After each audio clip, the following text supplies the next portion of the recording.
Welcome to Nevertheless Podcast with Bidemi Mark-Mordi, a show dedicated to organic leaders and leaderpreneurs. Today, you would learn how to discover your essence and live more powerfully. Hello there.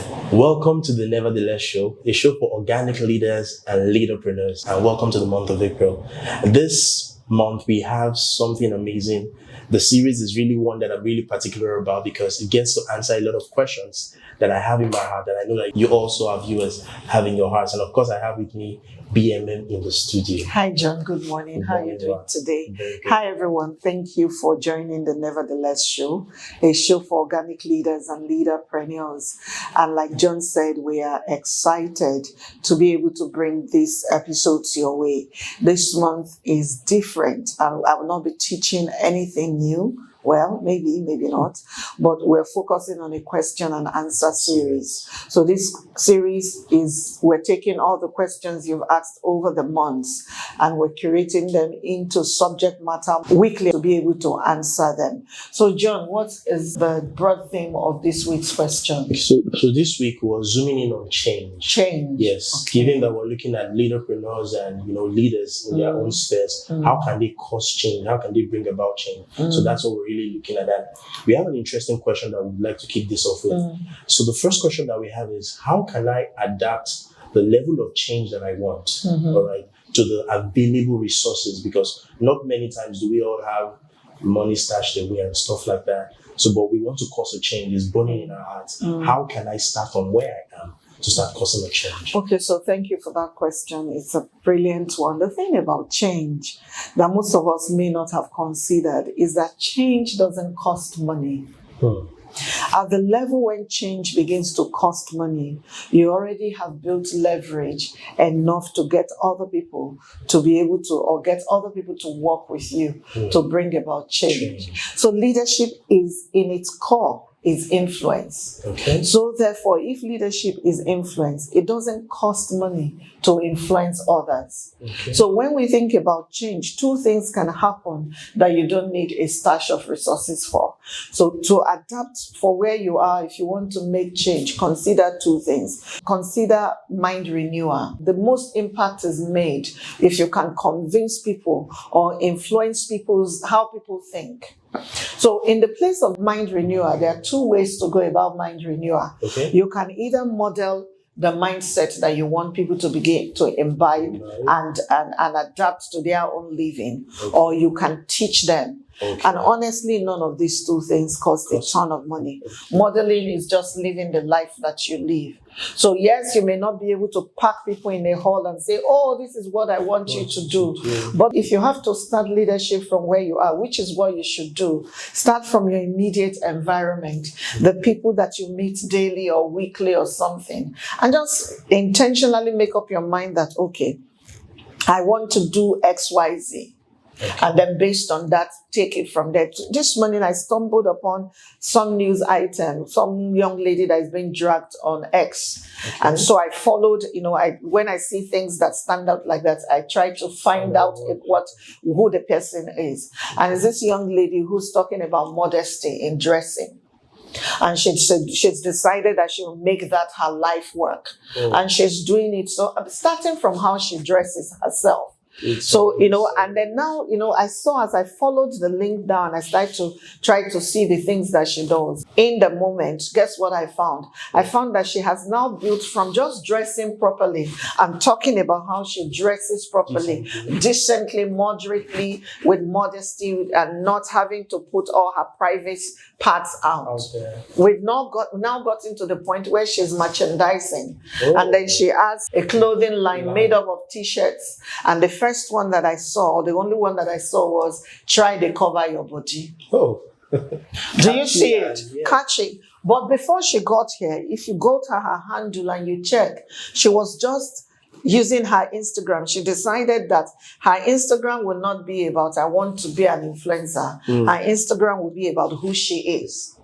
So major change happens if you adjust you. And by the time you are able to do that for a while, you gather a crowd, or not a crowd, you gather a tribe. Then it takes off from there to be able to do bigger things and greater things. I do not know if I answered your question. It makes a lot of sense. So, you said two striking things: modeling, yes, right, and then going on to let that modeling influence other people. Yes. And I think it's something that we really need to like imbibe and keep at the back of our hearts, because many times we want to do big things, but we don't want to take it, follow a progression. Yes. But you said something also that at some point in time, leadership is influence, right? Not at some point. Leadership is influence. That is the shortest, most important definition of leadership. Yes. Okay, so see, this is the next question I want to ask. How do you get to really influence people? So let's take the example you shared about this young lady who is, trying to let people. Now we live in a world where people don't want to cover up their bodies. So how can I, as a leader, be able to sell this change that I'm trying to cause She doesn't need to sell it. It's selling itself. Oh yes, it's selling itself. As at yesterday, they had made over 40,000 posts about her. She's trending. Wow. She's viral. That's over 40,000 posts about her yesterday alone in 24 hours. Over 40,000 posts. Of course, most of them are trolling her. Most of them are yapping her. Who made you the judge of us? Blah, blah, blah, blah. I like that she's riding that wave. So now she's released her clothing brand. Some of us who still understand that modesty is something will patronize her. Do you see it? But you see, it started by, because we're talking influence, it started by just being who she was. I don't believe that I am pretty if I continue to uncover myself. It's not one big idea. There's nothing exotic about that idea. You don't need to go to Harvard. This is just common sense. Common sense, yes. But because we live in a decadent environment now, it's become something that young people will look up to ultimately. Do you see it? So influence doesn't need to be specially curated. Influence doesn't need to be, you don't need to pray and fast over influence. Just be. That's a big word. Just be. Just be. Just be. So being yourself, embodying that vision is the right place to start from. Yes. So once you're embodying, you're becoming that vision, you are becoming people are seeing this vision in you and stuff like that. I believe, I might be wrong, but I believe that many times you would have to begin to interface with people that are ahead of you, people that are on your level, and even those that are below you. So I want to ask you, how can I effectively learn to relate, especially with those that are ahead of me when I'm trying to cause a change? Because we have this idea that, the big people there, they don't want to live the way, don't want to allow us to do so. But I don't think that's exactly correct. I don't agree with that train of thought either. Here's what you're asking me: how to influence upwards. Just value. I would tell you two words, maybe two ways. The first one would be value. If you create value, no matter how big someone is, if they know that you are bringing something to the table, they would listen to you. And then you can influence them. Remember that we had just finished the study of a book, The 360-Degree Leader. Yes. And in looking at that, you'll find that middle-level leaders can influence up, influence sideways, and influence down. Yes. But what are the things? See people, bring value, being consistent. Okay. So I believe doing all those things will help get you in the door. So how do I maintain a relationship? Just see, your answer every week, every question here is value. No, it's not value, it's just be. When you get in, and you bring value, maintain contribution, maintain the capacity to continue to contribute. If there's no way there's no way you are giving value to me consistently, and I want to move away from you. I will do everything to keep you around me, because every conversation I have with you, every interaction I have with you, you add value to what I'm doing. I would even pay you to continue to be around me if you bring value. So value, if you create value or if you contribute value and you're consistently contributing value, that we're talking about the people above you. Yes. Are your peers? The example you shared about this young lady who is, trying to let people. Now we live in a world where people don't want to cover up their bodies. So how can I, as a leader, be able to sell this change that I'm trying to cause without? She doesn't need to sell it. It's selling itself. Oh yes, it's selling itself. As at yesterday, they had made over 40,000 posts about her. She's trending. Wow, she's viral. That's yeah. Over 40,000 posts about her yesterday alone in 24 hours. Over 40,000 posts. Of course, most of them are trolling her. Most of them are yapping her. Who made you the judge of us? Blah, blah, blah, blah. I like that she's riding that wave. So now she's released her clothing brand. Some of us who still understand that modesty is something will patronize her. Do you see it? But you see, it started by, because we're talking influence, it started by just being who she was. I don't believe that I am pretty if I continue to uncover myself. It's not one big idea. There's nothing exotic about that idea. You don't need to go to Harvard. This is just common sense. Common sense, yes.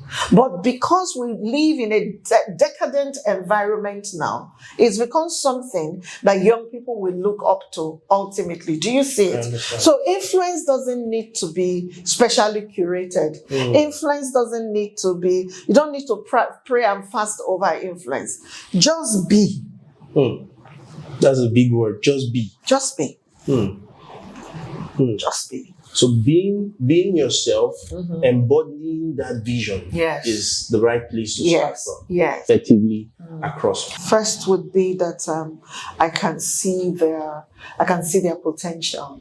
Okay. They don't have to look like it. They don't have to be it yet. Okay. But if in my interaction with them, I can see potential.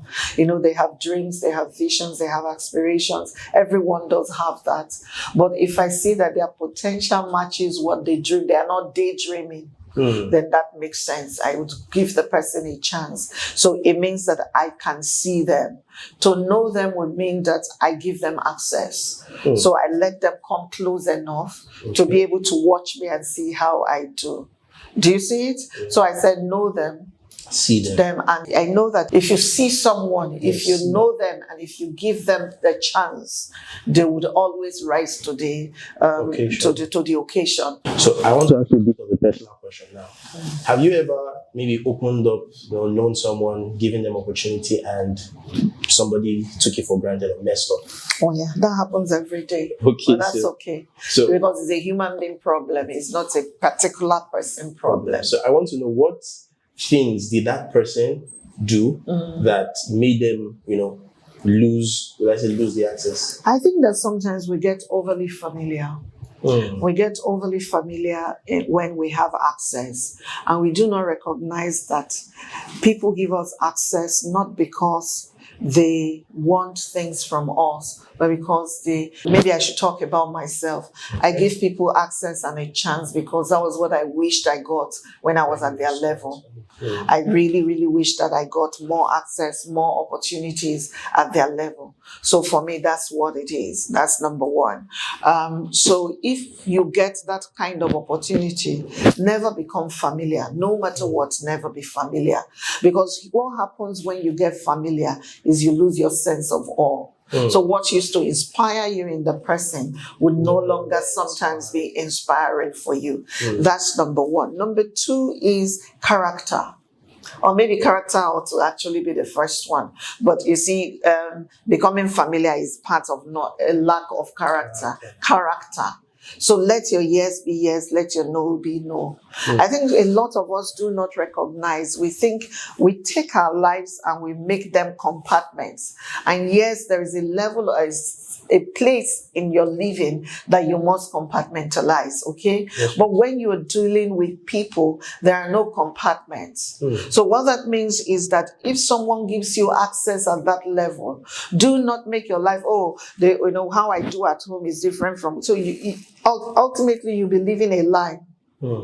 So And when people who give you access realize that you have double standards. Or you're not the same person in different Everywhere. places, you may lose access. Wow. Wow, that's a lot to take in, because I feel a lot of young people like us, we don't learn how to steward relationships. Yes. We don't learn how to manage relationships. So you have told me the things that these people have done that made them lose access. Now, I want to ask. Did I say they lost access? Okay. Okay, just go on. I get what you mean. For sake of the context, yes.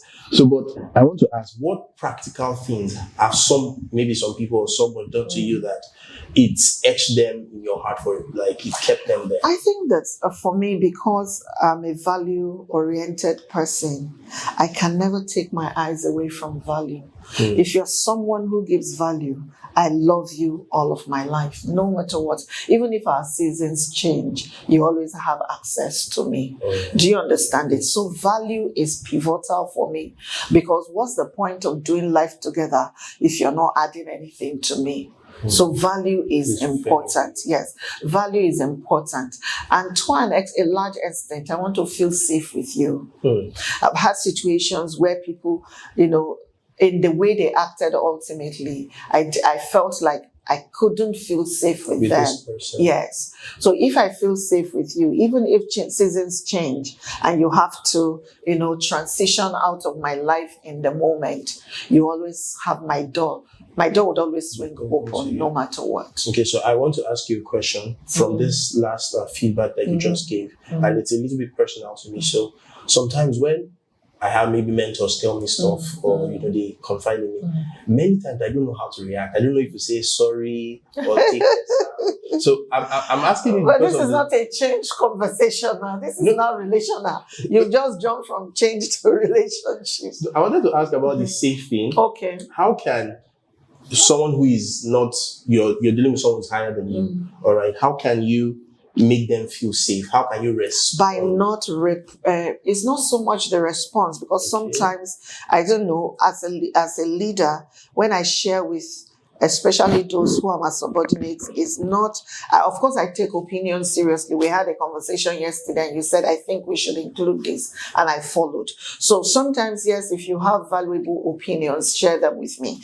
But sometimes when you are close enough with me, I tell you things, not because you can change anything, but just because maybe I want to offload, maybe I'm trying to help you see how life does get to play out.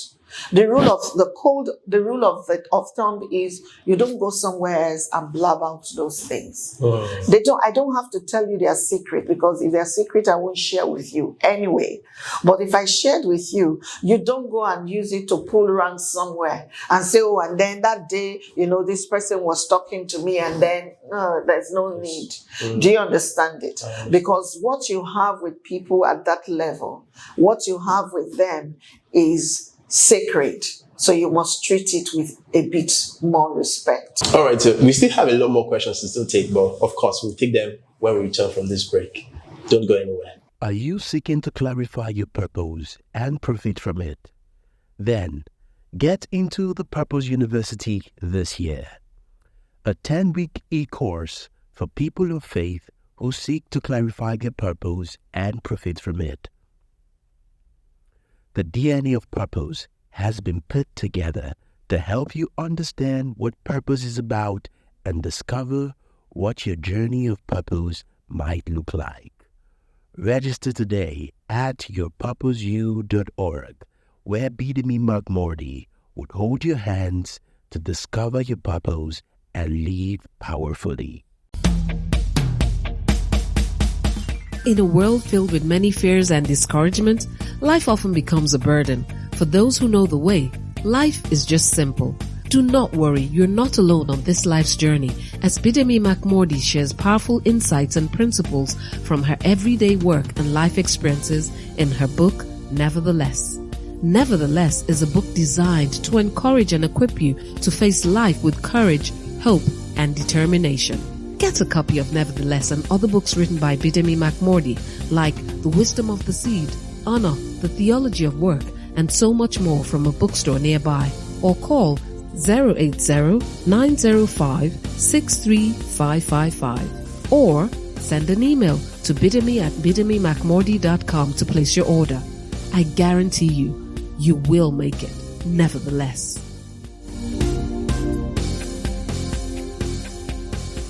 You're welcome back to the Nevertheless Show, a show for organic leaders and leaderpreneurs. And I still have with me in the studio BMM. So thank you very much for the questions that you answered in the first part of this section. Now I want to ask another question. This question is two.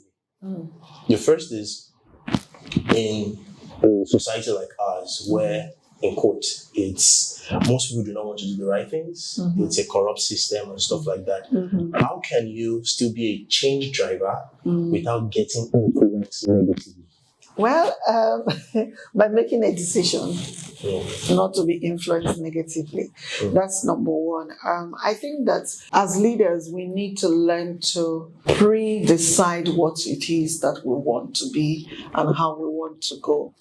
So if, for instance, you're going into an industry, or maybe in your driving change, it will land you, say, for instance, in some government parastatals and everything. I always say, choose how low we go. So when you enter there, you've pre-decided, I won't do X, Y, Z. Now, in deciding that, okay, say for instance, I won't give a bribe, I won't take a bribe, things like that. You need to also settle in your heart that when you say no to those things, you may need to suffer a bit more. You may need to, your process may be a bit longer than if you agree to grease palms to make your way through what you want to do. Ultimately, initially, we look like you're suffering because everybody is going to. But, after a while, people will begin to respect you for that same stance that you have taken. I have found that, when you find yourself in those places and you make up your mind that, look, I'm not going to get myself involved in anything illegal, they would run you down, they will talk down at you at some point. But when they get in trouble, or when the work that they need done is work that they require, or whatever it is that they require someone with integrity to work in, they will come for you. Yes. So you need to know that, okay, it will be sacrificial, this journey. I may have to do without many things that my peers have in the moment. But did they not say good name is better than riches and all of that? So it's not the environment that they corrupt. Because when we say in a society like ours, it sounds like, this landmass called Nigeria is a corrupt landmass. The landmass can never be corrupt. It's the people that are in there. Yes. So it's human beings. And sometimes human beings get into systems and adapt to the system because nobody else within the system is told them that it is possible not to be part of the flow and stand out. So when you find yourself in those places, if you have pre-decided, which means you've considered all your options, you've counted the cost. So when you get in there, you make up your mind that this are the things, or this is how I want to run that which has been committed into my hands. Ultimately, others who have had the idea, but perhaps they didn't have the courage, will begin to realize that it is possible. And that's how you find that the tribe begins to grow. Yes. Influence, like you said. Influence, yes. So, now I've said, don't let the change get you to do wrong things now. I'm about to know because so much good change, right? How can you still, I don't just use the word stay humble, but how can you still position yourself in such a way that you are not getting to a seen it all, done it all, because I feel that there's always more land to, so how do I? Well, for me, it's two things. Okay. I never forget that whatever it is that I have and I do, I do not own by myself. I've always known that everything that I've been able to do and achieve is given to me by God. It's even if I had to develop it from a talent to a skill, if I didn't have the raw material, deposited in me by God, I wouldn't be able to do it. So that's one way to look at it, to remember that there's nothing that I own that I have not received. The other angle is to recognize that, is to stay humble and be teachable. Like you said, there is always something new to learn. There's always room for us to grow. It would take a humility to recognize that, okay, I am not all that. Even if everyone says so, there is still room for me to grow. As long as you know that there are things you may not know in the moment, as long as you do your best to walk through that thing you do not know in the moment, you will get it done. Okay. Now you're driving this change. It's looking good. It's looking great. And at some point in time, maybe you have to maybe give it up to work with other people or let go of some ownership of that thing. I know most people, and sometimes, especially when it's your own brainchild, it's not an exactly interesting thing to feel like, okay, I want to give up some control over this particular thing that I'm driving. So how do you navigate such phases? Well, I mean, it's a vision you birth from start. I understand the sentiment very well, because you, like you said, it feels like this is your child. But I also know that no matter what it is that we start, you get to a level in your leadership and you are not the one who pivots it to another level. So to recognize that, okay, I've done what I can do with this thing, but there's still headroom for the thing to grow. But perhaps I'm not the person. There is a wind that I don't have to be able to carry this and hand it to someone else or bring someone else in to run or to work with you on it, so that you can actually attain the fullness of what it is that you want to, that you can attain or achieve. I don't think that makes you a weak person or someone who doesn't know what they are doing. Okay. It is actually strength to recognize that I have limitations, and so I'm going to bring someone else in who knows what I don't know. So the key is know what it is that you don't know, right? Yes. Because if you know what you don't know, but you have a picture of where you want to go, then you can quickly, or it is easy for you to quickly look for those who know what you don't know and get them to run with what you're running. The other thing is to recognize that to have 20% or 30% or 40% or 50% of a big thing is usually better than to have 100% of a small thing. Right? Yes. So when you play to, because most of us in our leadership get there, because you're the one who has been in the mix and the center of the thing for that long, after a while you become, everything decision about that thing becomes emotional for you. That's the point where you need to bring less passionate, less emotionally invested or attached people so that they can make the hard decisions and drive change and growth at the same time. Okay, all right. So I have a final question that I'd like to ask you. It's a bit personal. I want to ask you, has there been any, change that you wanted to maybe bring about or impressed in your heart, you wanted to achieve it, and it was really, really tough? Has there been any of such? And if there has been, can you describe for us how you actually handled it practically? I cried. I cried a lot. But just sitting here and thinking about it, I do not even think that is something that is in my past. I think it's something that is in my present. So I'm walking through things and I'm saying to myself, if, for instance, I'm doing something and I honestly feel that if I were a man, it would have grown faster. Because there are the gender limitations. I'm not limited, but the perception of people, towards women doing what I do is kind of limited. Yes, that's true. So their perception, in my opinion, is warped. Okay. And so because of that, I'm capable. I can get it done. I'm getting it done. But it's not growing as fast as it ought to grow. And because that's, just, there are people that just want to shut you down because you are female. Do you see it? Yes. So how do I deal with it? I usually just tell myself it's a matter of time. It may take longer, but I'm building something of value. Yes. So where I am, I'll stay faithful. And rather than run from one place to the other, trying to gain acceptance, I will do the work until they can no longer ignore me. I like that last line. Yes, because what else will I do? So I'm going to continue to do it. I'm going to continue to be great at it until they have no choice but to acknowledge that I'm building something great. Yes. Yeah. So, would you have any last words for anybody who is a change driver listening to this right now? Well, I'd say just keep at it. Change isn't easy, especially because change is uncomfortable for most people. So when you're a change driver, 80% of the time, the first thing that you would encounter is resistance.